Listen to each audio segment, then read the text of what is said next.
Hi, I'm Jessica, an e-learning specialist, and I'm here to show you how to print a chart in Excel and fit into the page.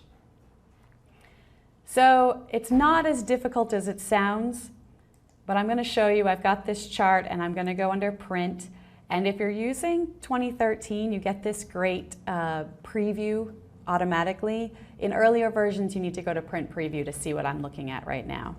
But ooh, this is really a problem because my chart is cut off. So what am I going to do?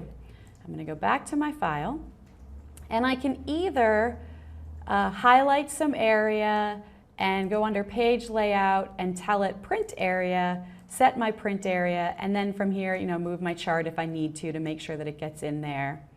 But another really simple and easy way, if you just need to print the chart, click on the chart itself.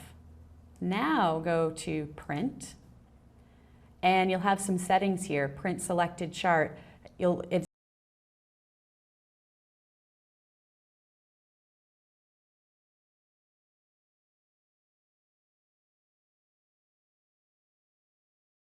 There you go, how to print your chart all on one page in Excel. I hope that helps. Thanks for watching.